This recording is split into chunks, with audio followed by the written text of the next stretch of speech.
السلام علیکم ورحمۃ اللہ وبرکاتہ۔ امید کرتی ہوں آپ ایمان اور صحت کی بہترین حالتوں میں ہوں گے انشاءاللہ تعالی۔ اللہ تعالی ہماری طرف آنے والے شر کو خیر میں بدل دیں۔ آج کا جو ہمارا لیسن ہے سورۃ ہود ہم پڑھ رہے ہیں، تو چلے اپنا لیسن جو ہے وہ شروع کرتے ہیں۔ رب اشرح لی صدری ویسر لی امری واحلل عقدۃ من لسانی یفقہوا قولی۔ اللہم فقہنی فی الدین، اللہم فقہنی فی الدین، رب زدنی علما، رب زدنی علما، رب زدنی علما۔ ذالک من انباء القرى، ٹھیک ہے۔ ذالک پھر یعنی ان آیات میں اللہ تبارک و تعالیٰ نے ہمیں یہ بتایا کہ اے رسول، یہ چند بستیوں کے حالات ہیں جو ہم آپ کو بتا رہے ہیں۔ ان میں سے بعض بستیاں ابھی تک قائم ہیں اور بعض بستیاں تباہ و برباد کر دی گئی ہیں۔ یعنی پیچھے ہم پڑھ گئے ہیں نا، حضرت ہود علیہ السلام، حضرت صالح علیہ السلام، حضرت نوح علیہ السلام، ٹھیک ہے۔ ہم نے پڑھا ان کے بارے میں، تو یہ آگے اسی سلسلے میں آگے اللہ تعالیٰ فرما رہے ہیں کہ اے رسول، یہ چند بستیوں کے حالات جو ہم نے آپ کو بتائے ہیں، ان میں سے بعض ابھی تک قائم ہیں اور بعض ہم نے تباہ و برباد کر دی ہیں۔ اور اے رسول، جن بستیوں کو ہم نے تباہ کیا ہے نا، ان کے رہنے والوں پر ہم نے ظلم نہیں کیا، بلکہ وہ خود ہی اپنی جانوں پر ظلم کر رہے تھے۔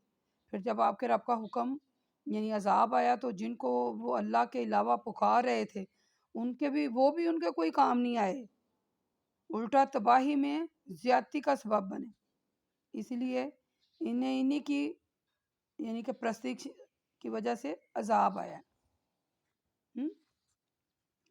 اور اے رسول صلی اللہ علیہ وسلم، جب آپ کا رب ظالم بستیوں کو اپنی گرفت میں لیتا ہے نا، تو اس کی گرفت ہمیشہ ایسی ہی ہوتی ہے۔ بے شک اس کی گرفت بڑی دردناک اور شدید قسم کی ہوتی ہے۔ یہ جو ہم نے ان واقعات میں اس شخص کے لیے جو آخرت کے عذاب سے ڈرتا ہے، یہ عبرت کی نشانی ہے۔ اور وہ دن جس دن سب لوگ جمع کیے جائیں گے، اور یہی وہ دن ہے جس دن اللہ تعالیٰ کے سامنے سب حاضر ہوں گے، اور اس دن کے آنے کا وقت بھی مقرر ہے، ٹھیک ہے۔ اور ہم اس مقررہ وقت تک اس دن کو مؤخر کر رہے ہیں۔ جس دن روز قیامت آ جائے گا، اس دن کوئی شخص اللہ کی اجازت کے بغیر بول بھی نہیں سکے گا، یہ آپ جان لیں، ٹھیک ہے۔ اللہ کی اجازت کے بغیر بول بھی نہیں سکے گا۔ ہم کدھر جا رہے ہیں؟ کیا کچھ کرتے پھر رہے ہیں؟ یعنی اللہ کی اجازت کے بغیر بول بھی نہیں سکے گا، اور بعض نیک بخت لوگ بھی ہوں گے، ٹھیک ہے۔ اور بعض لوگ کیا ہے؟ نیک بخت بھی ہوں گے۔ فَأَمَّا الَّذِينَ شَاقُوا فَهِيَ النَّارُ لَهُمْ فِيهَا زَفِيرٌ وَشَهِيقٌ خَالِدِينَ فِيهَا مَا دامت السماوات والارض الا ما شاء الله ربك ان ربك فعال لما يريد واما الذين سعدوا ففي الجنة خالدين فيها ما دامت السماوات والارض الا ما شاء ربك عطاء غیر مجذوذ فلا تكونوا۔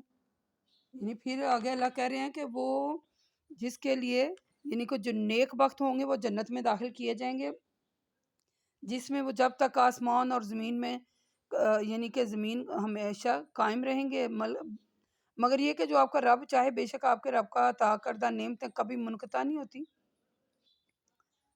اور اے رسول، جس کی یہ پرستش کر رہے ہیں نا، اسی سلسلے میں آپ کو کسی قسم کا شک نہیں ہونا چاہیے کہ آخر اتنے لوگ کیسے گمراہی پر جمع ہو گئے۔ یہ تو بس اسی طرح اس چیز کی پرستش کر رہے ہیں جس طرح ان سے پہلے ان کے باء و اجداد کیا کرتے تھے، تو اپنے باء و اجداد کی اندھا دھند تقلید کریں۔ قیامت کے دن ہم جو ہیں ان کو ان کے مال کی پوری سزا دیں گے۔ یعنی گزشتہ آیت میں اللہ تعالیٰ نے جو 7 بستیوں کا ذکر فرمایا ہے نا، اپنے انبیاء پر ایمان نہ لانے کی وجہ سے تباہ و برباد ہو گئی ہیں، تو پھر ان آیات میں اللہ تعالیٰ نے اپنے رسول صلی اللہ علیہ وسلم کے ذریعہ ہمیں یہ بتایا کہ یہ جو بستیاں پہلے یعنی کہ ہوئی ہیں نا، یہ تباہ ہوئی ہیں، یہ اللہ تعالیٰ کی آیات کو جھٹلاتے تھے، یہ جو اللہ تعالیٰ نے پیغمبر بھیجے تھے ان کی یعنی کہ ان کو جھٹلاتے تھے، کبھی کوئی بات کرتے کبھی کوئی، ٹھیک ہے۔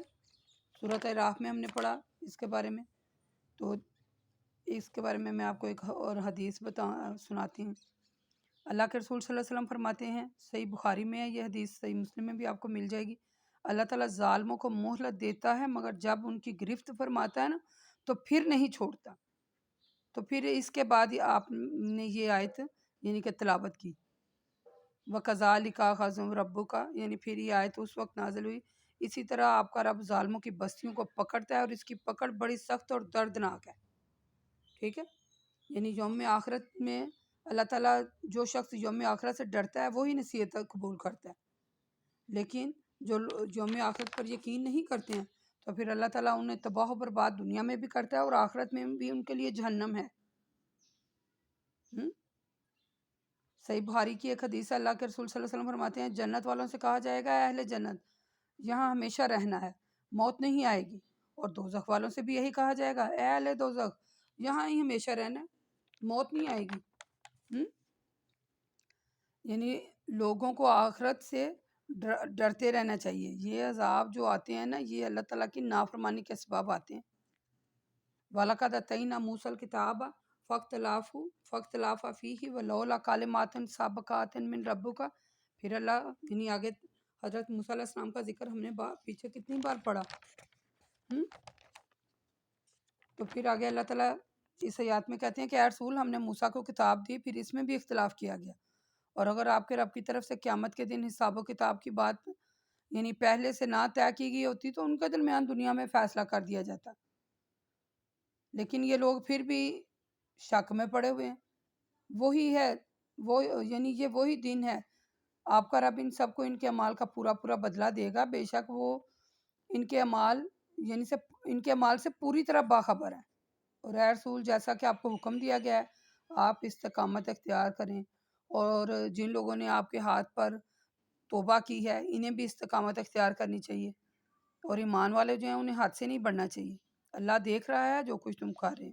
یعنی وَلَقَدْ آتَيْنَا مُوسَى الْكِتَابَ، اللہ اس میں پھر کہہ رہے ہیں اے رسول صلی اللہ علیہ وسلم ہم نے جو موسیٰ کو کتاب دی ہے نا، چاہیے تو یہ کہ اس کے ماننے والے بغیر کسی اختلاف پر عمل کریں، لیکن ایسا ہے ہی نہیں ہے، وہ فرقے بن گئے ہیں اور اختلافات کرتے پھرتے ہیں۔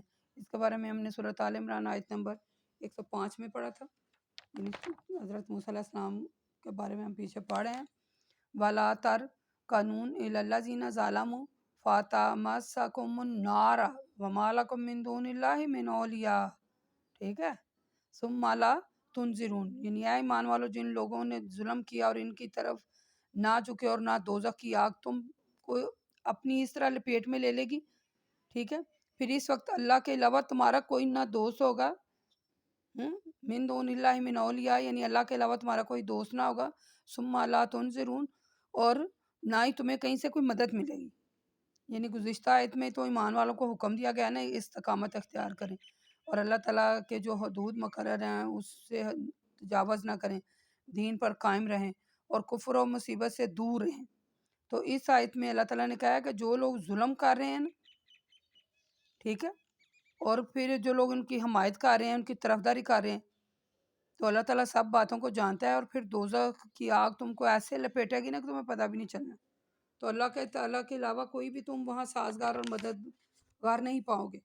وَأَقِیمُوا الصَّلَاةَ طَرَفَیِ النَّہَارِ، پھر آگے اللہ کہتے ہیں اے رسول صلی اللہ علیہ وسلم دن یعنی اللہ کے رسول صلی اللہ علیہ وسلم دن کے دونوں حصوں میں اور رات کے چند حصے میں نماز کو قائم کریں اور نیکی کرتے رہیں، بے شک نیکیاں برائیوں کو دور کر دیتی ہیں، اللہ کا ذکر کرنے کے لیے اس سے بڑی نصیحت ہے، اور اے رسول صلی اللہ علیہ وسلم نیکیوں پر جمے رہیں، بے شک اللہ نیکی کرنے والوں کے اجر کو ضائع نہیں کرتا۔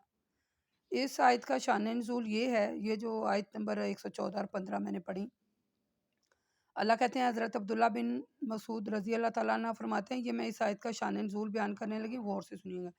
ایک شخص نے ایک عورت سے زنا کے علاوہ کوئی حرکت کی، یعنی اس نے اس کا بوسہ لیا، تو وہ حضرت عمر کے پاس آیا، انہوں نے اس کو بہت بڑا گناہ خیال کیا، پھر وہ حضرت ابو بکر کے پاس آیا، انہوں نے بھی اسے بہت بڑا گناہ خیال کیا، پھر وہ نبی کریم صلی اللہ علیہ وسلم کے پاس آیا.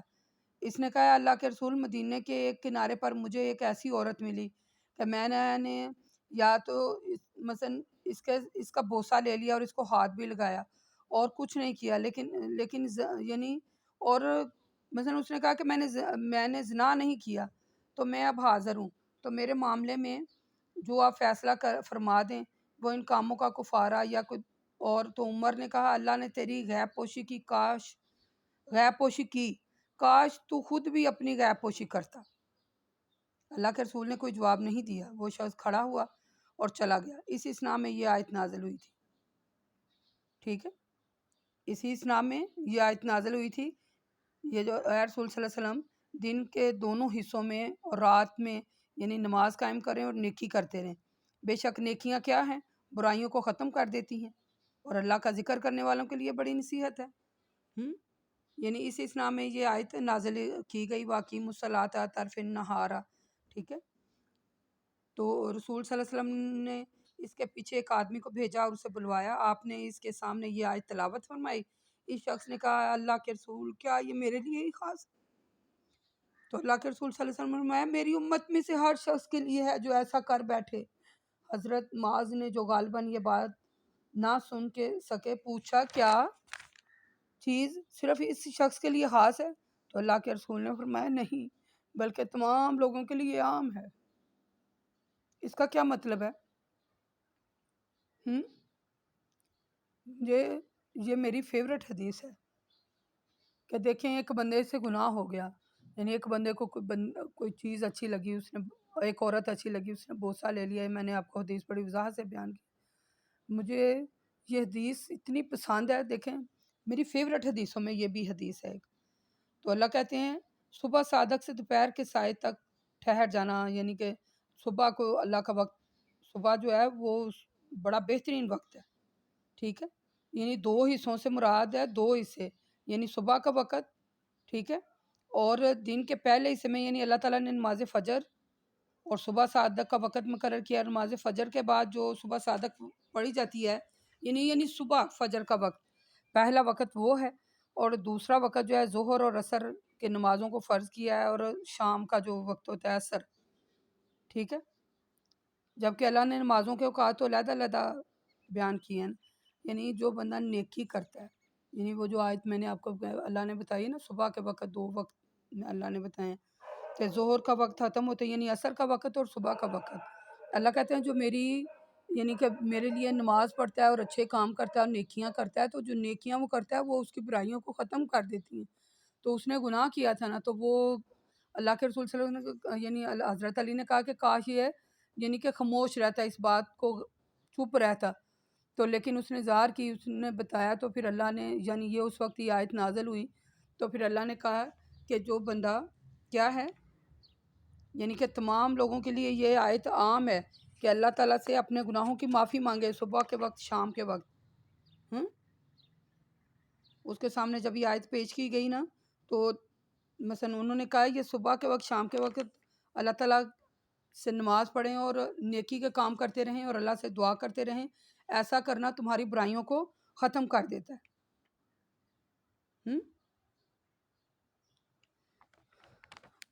سبحان اللہ، سبحان اللہ، سبحان اللہ. یعنی اللہ تبارک و تعالیٰ نے کیسے یعنی کہ ہر بات کو کھول کر بیان کر دیا ہے. تو اگر ہم پھر بھی اپنا محاسبہ کرنا چاہیے، تو اللہ تعالیٰ کی طرف لوٹ جانا چاہیے اور نیکیاں حاصل کرنے کی کوشش کرنی چاہیے. سورۃ بقرہ میں ہم نے پڑھا تھا آیت نمبر 48 میں کہ اے ایمان والو، ہر شخص کا ایک قبلہ ہے، جس طرف وہ منہ کر کے عبادت کرتا ہے، لہٰذا تم نیکیوں میں سبقت کرو. اور پھر ایسے ہی سورۃ بقرہ کی آیت نمبر 246 ہے، 44 ہے شاید، اس میں بھی یہی یعنی ہے.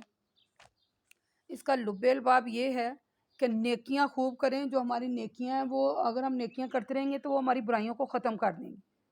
ٹھیک ہے، فلولا کان من قرون من القبل اول باقیات ینہون عن الفساد فی الارض الا قلیلا. دیکھ لیں پھر ممان جائنا منہم واتبعوا الذین ظلموا ما اترفوا فیہ وکانوا مجرمین. اے لوگو، تم سے پہلے جو امتیں گزر چکی ہیں ان میں ایسا کیوں نہیں ہوا کہ اہل فضل لوگ لوگوں کو ملک میں فساد کرنے سے منع کرتے اور ایسے لوگ بھی ہوئے تو بس تھوڑے، اور یہ تو وہی لوگ ہیں جن کو ہم نے امت میں سے اپنے عذاب میں سے یعنی کہ نجات دی ہے۔ وہ لوگ جو ظالم تھے انہیں اس چیز کی پیروی کی جس چیز میں وہ مدہوش تھے، اور یہ لوگ تھے بڑے مجرم۔ اور اے رسول صلی اللہ علیہ وسلم، آپ کا رب ایسا نہیں ہے کہ بستیوں کو ایسی حالت میں کہ ان کے رہنے والے نیک لوگوں کو ناحق ہلاک کر دے۔ یعنی بعض قوموں کی تباہی اور بربادی کا اللہ نے ذکر کیا ہے، ٹھیک ہے؟ تو اللہ کہتے ہیں کہ پہلے جو امتیں گزر چکی ہیں نا، جن کو ہلاک کیا ہے، ٹھیک ہے، اور جو ملک میں فساد برپا کرتے اور اللہ کے رسول صلی اللہ علیہ وسلم کی باتوں کو جھٹلاتے، تو وہ سخت عذاب میں گرفتار ہوتے اور نیک بات کا حکم نہیں تھے دیتے، برائیوں سے منع نہیں تھے کرتے۔ اور جو نیک لوگ ہوتے تھے نا، وہ نیک خود تو نیک ہوتے تھے لیکن ان کو یعنی روکتے ٹوکتے نہیں تھے۔ اللہ کے رسول صلی اللہ علیہ وسلم فرماتے ہیں لوگ جب کسی ظالم کو دیکھیں کہ وہ ظلم کر رہا ہے تو اس کے ہاتھ کو نہ پکڑیں، تو ان قریب اللہ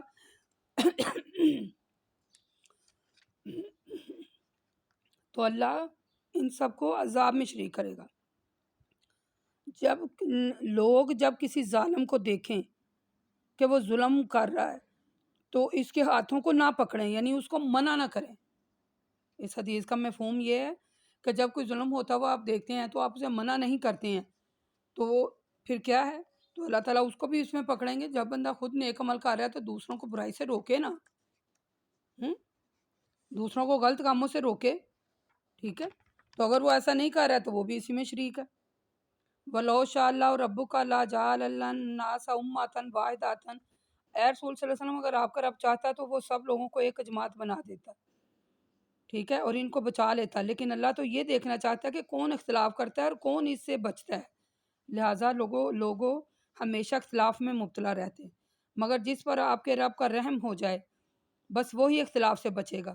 تو اسی لیے پیدا کیا گیا ہے کہ اس نے ان پر اپنا رحم و کرم کرے، لیکن لوگ اختلاف کر کے اپنے آپ کو رحم و کرم سے بچانے کی بجائے، یعنی رحم و کرم میں اللہ تعالیٰ نے جو رحم و کرم ان کو کرنا ہے اس کو یعنی کہ وہ اس میں نہیں رہنا چاہتے اور دوزخ کے مستحق ہو جاتے ہیں۔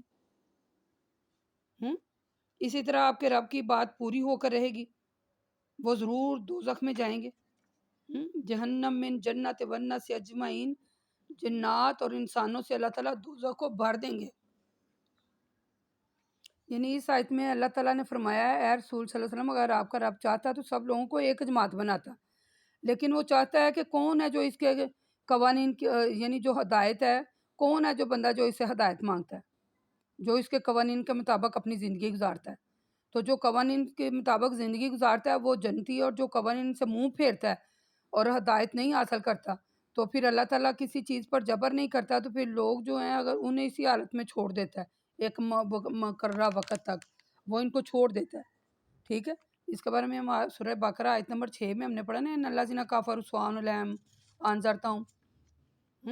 سورۃ انعام میں بھی ہم نے پڑھا آیت نمبر 54 میں، سورۃ بقرہ آیت نمبر 213 میں، یعنی سورۃ انعام میں آیت نمبر 65 میں بھی ہم نے ان باتوں کا ذکر غور سے پڑھا۔ سورۃ مائدہ میں بھی ہم نے آیت نمبر 48 میں پڑھا، وہاں آپ دیکھ لیجئے گا کہ جو لوگ اللہ تعالیٰ کی رسی کو مضبوطی سے نہیں پکڑتے پھر اللہ تعالیٰ انہیں ایک وقت مقرر تک چھوڑ دیتا ہے، پھر ظاہر ہے وہ عذاب میں مبتلا ہوتے ہیں، دنیا میں بھی ان کے لیے رسوا کرنے والا عذاب ہے اور آخرت میں بھی وہ جہنمی ہے۔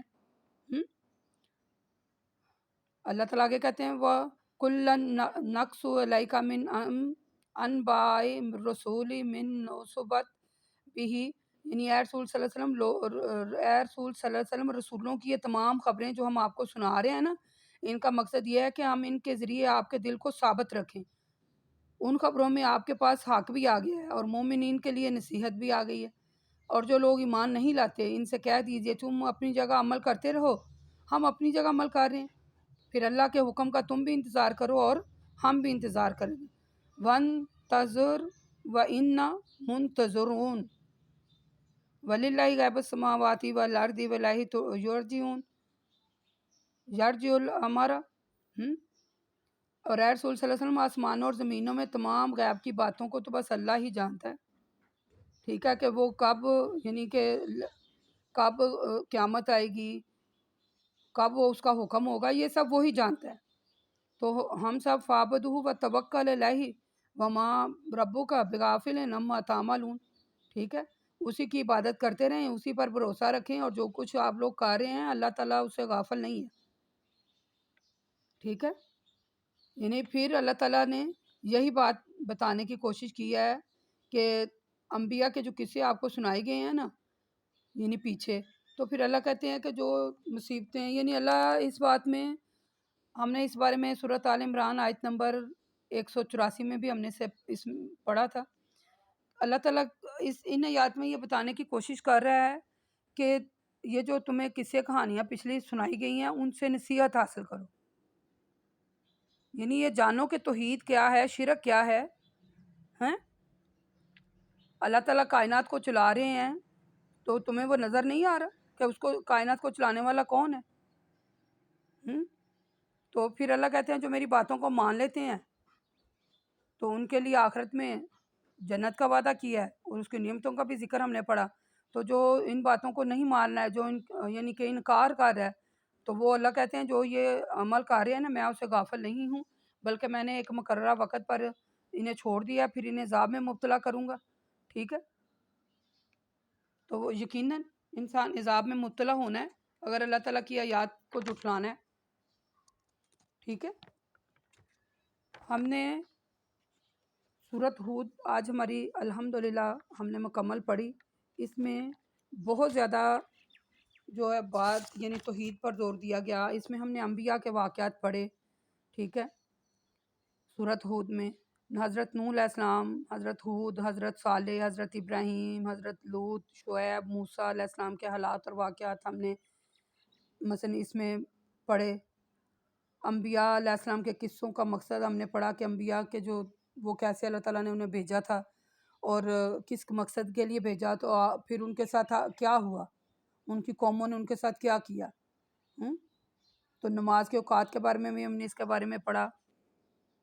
تو قرآن مجید کی خصوصیات بھی ان میں پڑھا، جانداروں کے رزق اللہ کے ذمہ ہے، اس میں بھی ہم نے پڑھا۔ یعنی اس میں ہمارے سیکھنے کے لیے اللہ تعالیٰ نے مختلف رسولوں کے ذریعے جو پہلی امتیں گزر چکی ہیں اور ان کے ساتھ کیا ہوا، انہوں نے کیا کیا، تو اس کے بارے میں ہم نے ان کے حالات پڑھے۔ تو پھر ان کے حالات پڑھ کر ہم اللہ سے دعا کر رہے ہیں، یعنی ہم نے ان کے حالات پڑھے، بڑی بخوبی غور کیا۔ تو ان کے حالات پڑھ کر ان سے جو مختصراً میں آپ کے سامنے بیان کروں، یعنی میں نے یہ سیکھا کہ ہر حال میں مصیبت میں، پریشانی میں، خوشی میں، غمی میں، مال و دولت اللہ نے دیا تب بھی، اگر نہیں دیا تب بھی، یعنی ہر حال میں نمبر 1 اللہ کا شکر ادا کریں، نمبر 2 جو ہمارے لیے احکامات اللہ نے نازل کیے ہیں ان پر چل کر اپنی زندگی ان کے مطابق چلائیں، اور دنیا میں بھی سرخرو ہوں اور آخرت میں بھی ہم جنتی ہوں، ٹھیک ہے، آخرت میں بھی ہمارا حصہ ہو۔ اور اگر ہم اللہ تعالیٰ کی آیات کو جھٹلا رہے ہیں، ٹھیک ہے، اس کی نافرمانی میں دن رات ہمارے اس کی نافرمانی میں گزر رہے ہیں، اس کے احکامات کی پیروی نہیں ہم کر رہے ہیں، تو دنیا میں بھی سزا کے مستحق ہیں اور آخرت میں بھی ہمارے لیے جہنم ہے۔ تو آئیں مل کر اللہ سے دعا کرتے ہیں، یا اللہ جو کچھ ہم پڑھ رہے ہیں، جو کچھ تیری کتاب کے ذریعے ہم کو علم حاصل ہو رہا ہے، یا اللہ اس پر ہمیں عمل کرنے کی توفیق عطا فرما، ہمیں اپنے احکامات پر چلنے کی توفیق عطا فرما، یا اللہ جو ہم سے غلطیاں ہو جائیں، جیسے کہ میں نے اس میں پڑھا، آپ کو ایک حدیث سنائی، وہ میری فیوریٹ حدیث ہے کہ اگر کوئی گناہ ہو جاتا ہے، کوئی برائیاں ہو جاتی ہیں، تو جو ہم نیکیاں کرتے ہیں وہ جو ہماری نیکیاں ہیں اس سے ہماری برائیاں ختم ہو جاتی ہیں۔ ہمارے چھوٹے موٹے گناہ جو ہیں وہ ہماری جو نیکیاں ہوتی ہیں، جو اچھے عمل ہوتے ہیں، وہ ہمارے ختم ہو جاتے ہیں۔ تو اللہ تعالیٰ سے دعا ہے، یا اللہ ہمیں معاف کر دے، ہمارے گناہوں کو معاف کر دے۔ اور آج الحمدللہ ہم نے سورۃ ہود تک قرآن پاک پڑھ لیا، تو اس میں ہمارے سمجھنے کے لیے بہت کچھ تھا، یا اللہ ہمیں اس پر عمل کرنے کی توفیق عطا فرما، اور جو ہم سے منہ میں سے کوئی غلط لفظ نکل گئے تو ہمیں معاف فرما، آمین ثم آمین۔ وقولوا قولی ھذا استغفر اللہ استغفر اللہ استغفر اللہ۔